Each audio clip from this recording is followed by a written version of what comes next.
Oh, you probably think that all doctors are filthy rich because I sure as hell did in the beginning.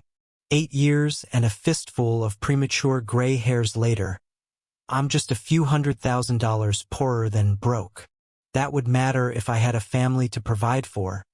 But the long hours in med school have led to an end of my last relationship and a countdown on the shelf life of my ovaries.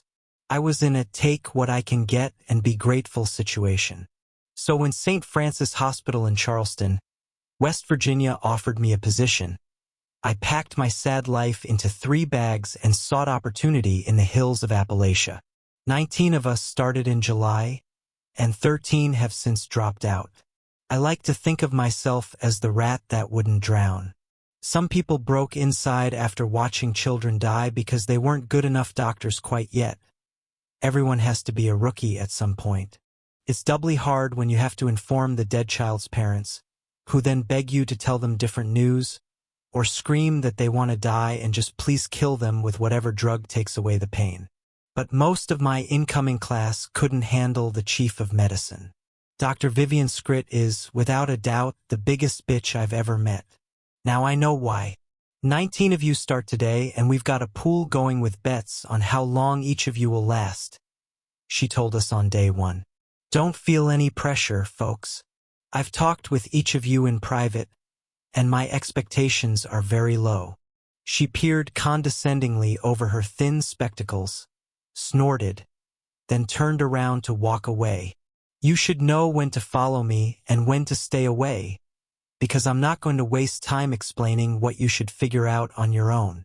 We gawked at one another, all feeling weak and small, then scampered after her.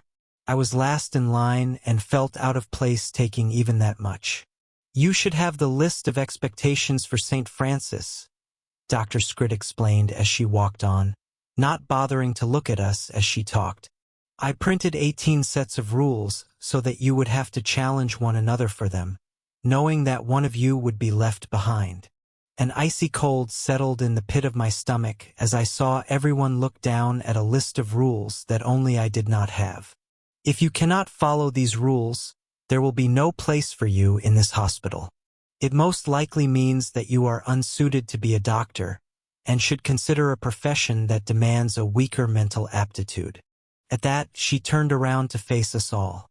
And if you think that I'm the type to give second chances after a mistake, you're woefully underprepared for the world of medicine. She stopped and looked at each of us in turn, apparently expecting a response that no one dared to offer. Well, she shot out in exasperation. Why are you standing here? People are dying. Get to work. No one wanted to show me their list of rules, so I had to wait until one of my classmates died. Took nearly a week. I was working at 3 a.m. because I had only been on the clock for 10 hours. I was rushing into another room so that a patient wouldn't know I was Googling his symptoms. Doctors do this far more than you realize. When I saw Myron by himself in an O.R., I stopped immediately. Myron, I squeaked. What the hell is that? His arms were working furiously, but his back was turned toward me, so I couldn't see what he was doing. Something felt wrong. Myron was the pick of our litter. He'd been top 10 in his class at Johns Hopkins, and he would remind us of that fact in exchange for answering the questions that we were too terrified to ask Dr. Scritt. Slowly, I approached Myron, not wanted to startle him. We're really busy right now. Is there something you need help with? He showed no outward signs that he had heard me. Instead, he kept pumping away furiously at the task at hand. When I was 5 steps from him, I could see drops of blood flying over his shoulder, which made no sense since he had been alone in the room. Myron, I whispered, barely loudly enough to hear my own words. I slowly crept around his left side, finally bringing the scene into full view. Myron's abdomen was split from sternum to pelvis. His esophagus spilled out, and his stomach sat on the table. A nest of quivering small intestine led from the bottom of his stomach back into his shredded torso. Myron showed no outward signs of pain. He was too busy working. He clutched his own stomach tightly in his left hand, the folds squirting through his fingers like unbaked bread. His right hand was working furiously with a scalpel, sawing his organ into ribbons. Rivers of sweat poured down his forehead with the intensity of the effort. I tried to scream, but it only came out as a moan. That was enough to get Myron to notice me. Slowly he raised his head. Slowly he smiled. It was not a happy smile. With eye contact locked on me, he licked his lips, angrily stabbed a piece of his stomach, and lifted it to his mouth. He bit. He chewed. Then he lunged. But most people don't know how to move with their innards splayed out for all the world to see. And this was his downfall. Myron's tattered guts caught on the corner of the table, and he fell to the floor. Finally, he screamed. I had learned very early in my medical career that compartmentalization is indispensable. That instinct took over my brain in the moment, and I acted clinically. Myron was still grasping his scalpel with his right hand. I kicked it hard, and it flew out of his hands. He stared at me and screeched. With his entrails still wrapped around the table, I figured my best option was retreat.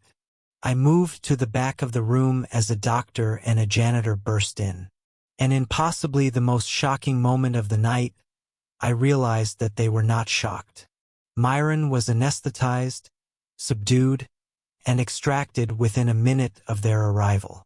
For a moment, I was alone with a pool of blood and diced stomach lining. And something else. A sheet of paper lay on the floor, its corner just touching the edge of the creeping blood. Myron had dropped his list of rules. The practical part of my brain continued to drive me. I snatched the paper from the ground, then quickly exited the room, taking care to avoid the puddle. I didn't want to leave any bloody footprints in my wake. I knew that I had to read the list as soon as I was able to find 30 uninterrupted seconds to myself. 3 hours later, I had my opportunity and ducked into a janitor's closet. With a shaking, exhausted hand, I pulled the chain on a bare bulb, tried to ignore the noxious smell of leaking ammonia, and read St. Francis Hospital Rules Guidelines for New Doctors. 1. Never, under any circumstances, share your copy of the rules with anyone else. 2. If any other doctor displays erratic behavior, leave the area immediately. Do not make eye contact. 3. If any other doctor is approached or detained by someone in a janitor's uniform, do not interfere. Never ask about that former doctor again. 4. Never touch any seemingly abandoned Reese's peanut butter cups. Those are Dr. Scrit's favorite candy. 5. Any child that dies in St. Francis Hospital must be cremated within 120 minutes of official time of death. If you suspect this rule has been broken, alert Dr. Scrit, and the hospital will be evacuated. 6. There is no children's burn unit at St. Francis Hospital. If you find yourself there, continue walking until you return to familiar territory. This usually requires traveling in a straight line down the central hallway for 47 minutes. You will not reach a wall during that interval. 7. This rule is on a need-to-know basis. 8. A small quantity of sulfuric acid is kept in every room. This is only intended for use on patients with severed spinal cords. If they attack, a hypodermic injection of H2SO4 into the cranium is the only way to subdue the subject. 9. The morgue must house at least 13 cadavers at all times. 10. If find yourself on the hospital roof with no memory of how you got there, you have only 2 choices. Either wait for an extraction team to find you, or jump 4 stories to the sidewalk on Court Street. 11. If you see room 1913, do not look directly at the numbers. Do not open the door. This is by far the most important rule. My heart stopped when the door opened. Dr. Scrit was staring at me. What little emotion shined through her exterior seemed to be surprise. We both stood, frozen, for 5 seconds of agonized silence. Dr. Aphelis, she drawled gravely, I'm shocked. She stared down at the blood-stained list of rules in my hand. I reached for words.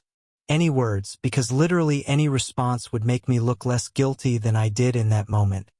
Staring up at my boss's boss's boss and saying literally nothing in my defense as she weighed my soul with her eyes. And I said nothing. You took a list that wasn't yours, and were nowhere to be found after your coworker experienced such an unnatural incident.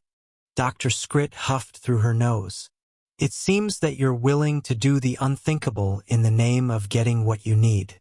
And Myron couldn't even follow the most important rule. She clenched her teeth.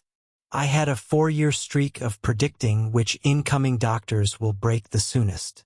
This will ruin my chances in the office pool. The ghost of a smile graced her lips before she turned to leave.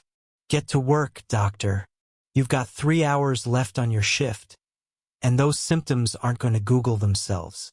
I didn't realize that I'd been holding my breath until I heard my own gasp for air.